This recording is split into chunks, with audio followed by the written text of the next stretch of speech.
اے راہ حق کے شہیدوں، وفا کی تصویروں، تمہیں وطن کی ہوائیں سلام کہتی ہے، اے راہ حق کے شہیدوں۔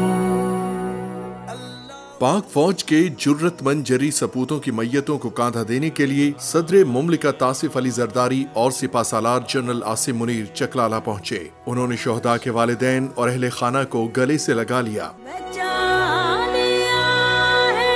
یتیمی سے کتنی پھولوں کو، سہاگ کتنی بہاروں کے رکھ لیے تم نے۔ صدر مملکت نے خواتین کے سروں پر ہاتھ رکھا، شہداء کو پورے اعزاز کے ساتھ سلامی دی گئی۔ ہم کہتی ہیں اے راہ حق کے شہیدوں، نماز جنازہ میں صدر مملکت Asif Ali Zardari, army chief general Asim Munir, وفاقی وزیر داخلہ محسن نقوی، اہم سرکاری و عسکری شخصیات اور شہریوں کی بڑی تعداد موجود تھی۔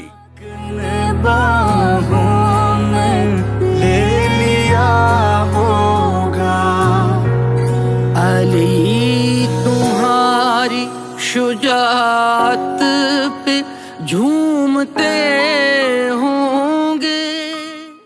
نماز جنازہ سے قبل گفتگو کرتے ہوئے صدر مملکت نے واضح اعلان کیا کہ وعدہ کرتے ہیں کہ ہمارے بیٹوں کا خون رائے گا نہیں جائے گا۔ پاکستان کے عوام اور فوج ایک ساتھ ہیں، ہم مل کر دہشت گردوں کا مقابلہ کریں گے۔ میرے بہادر بھائیوں، بیٹوں، دوستوں جو سرحد کی حفاظت کر رہے ہیں، میں آپ سے یہ وعدہ کرتا ہوں کہ یہ میرے بیٹوں کا خون راگا نہیں جائے گا اور ہم اس خون کا خراج لیں گے ان سے۔